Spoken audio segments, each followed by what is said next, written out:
గర్జించిన మూదురాజులు BCD నుండి బీసీఏకు మార్చాలని జడ్చర్ల తహసీల్దార్కి వినతి పత్రం సమర్పణ.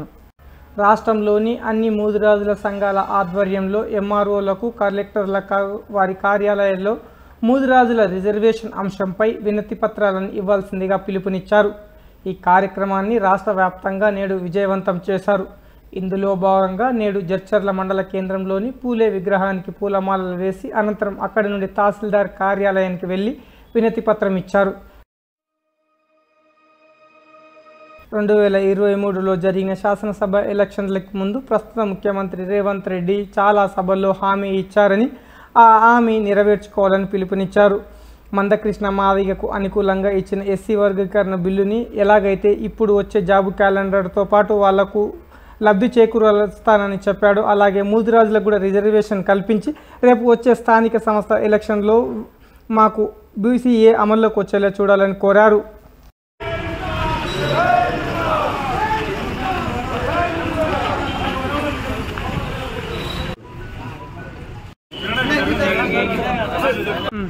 నా పేరు ఆర్ రామకృష్ణ, తెలంగాణ ముదిరాజ్ మహాసభ జిల్లా అధ్యక్షులు. ఈరోజు ప్రతి రెవెన్యూ కార్యాలయంలో కానీ, జిల్లా కలెక్టర్లకు కానీ గతంలో కాంగ్రెస్ ఎన్నికలప్పుడు మేనిఫెస్టోలో పొందుపరిచిన ముదిరాజులకు ఇచ్చిన హామీలను వెంటనే అమలు చేయాలనే ముఖ్య ఉద్దేశంతో ఈరోజు ఎంఆర్ఓ కార్యాలయానికి ఇవ్వడానికి వినతి పత్రం ఇవ్వడానికి వచ్చాము. అదేవిధంగా బీసీడీ నుంచి ఏకు మార్చాలి అని రేవంత్ రెడ్డి గారు గత ఎన్నికల సమయంలో కానీ, ముఖ్యమంత్రి అయిన తర్వాత కూడా కానీ ఎన్నో సభల్లో ముదిరాజులకు ఖచ్చితంగా బీసీడీ నుంచి ఏకు మారుస్తామని పలు సందర్భాల్లో తెలియజేశారు. అదేవిధంగా ముదిరాజ్ కార్పొరేషన్ ఏర్పాటు చేసి 1000 కోట్ల నిధులతోటి ముదిరాజుల అభివృద్ధి కొరకు చేస్తామని కూడా అభయాసంలో పేర్కొన్నారు. దాంట్లో భాగంగానే మేము ఈరోజు ఎన్నికలు జరిగి 7 నెలలు కావస్తున్నా ఇంతవరకు ముదిరాజులకు ఏ ఒక్క హామీని కూడా నెరవేర్చలేనందున వాళ్లకు ముఖ్యమంత్రి కార్యాలయానికి చేరే విధంగా ఎంఆర్ఓ ద్వారా ఈరోజు వినతి పత్రం చేరే విధంగా కార్యక్రమం చేపట్టాం.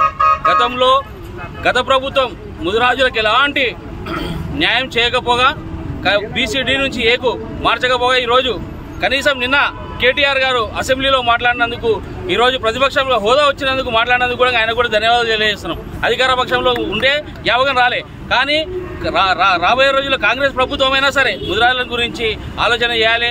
లేని పక్షంలో మా ముదిరాజుల ఐక్యత రోజు రోజుకు పెరిగి మళ్ళీ అదొక ప్రభుత్వానికి వ్యతిరేకంగా పనిచేయకుండా ముదిరాజులను చూసుకోవాలని ఈ సందర్భంగా తెలియజేస్తున్నాం. వాళ్ళ లోపల లేకుండే బీసీడీ నుంచి ఏ గ్రూప్ చేర్చాలని ప్రతి ఒక్కరు కూడా అదే మాట చెప్తుంది. అదే విధంగా ఓట్లు కూడా వేసుకుంటుంది. రాజశేఖర రెడ్డి గారు ఉన్నప్పుడు కాంగ్రెస్ ప్రభుత్వము 2010లో బీసీడీ నుంచి ఏ గ్రూప్ ఇవ్వడం జరిగింది. అప్పుడు నేను సర్పంచ్ గా ఉన్నా. నేను అనుకున్న దాదాపు ఒక 8 నెలలు ఎంతో మంది కూడా బీసీడీ నుంచి ఏ కూడా సర్టిఫికెట్ కూడా ఇవ్వడం జరిగింది. ఇంకా లాస్ట్ కాడ ఇక్కడ ఏం జరిగిందో మనకు తెలియదు.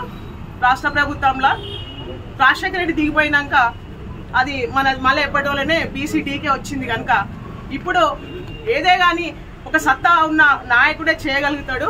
మనకి ఎన్నికల ముందు కూడా రేవంత్ రెడ్డి గారు కూడా బీసీలకు ఏదో ఒకటి చేయాలని ఎప్పటి నుంచో కూడా ఆయన కోరుకోవడం జరుగుతుంది. అందుకే మనకు టీఆర్ఎస్ ప్రభుత్వం ఒక ఎమ్మెల్యే కూడా ఇవ్వకుంటే మనకు ఒక ఎమ్మెల్యే కూడా ఇవ్వడం జరిగింది. సరే, మన దురదృష్టము ఆయన ఓడిపోవడం జరిగింది. మన వాళ్ళ లోపల ఐకమత్యం ఉందో లేదో తెలియదు. కానీ డిమాండ్స్ ఏమున్నాయో నేను అవి ఉన్నతాధికారులకు మన ప్రభుత్వం దృష్టి కూడా తీసుకెళ్తాను. నాకు ఖచ్చితంగా నేను ఈ రోజు దీన్ని ఫార్వర్డ్ లెటర్ నేను ప్రభుత్వానికి తెలియజేస్తాను. బీసీడీ నుండి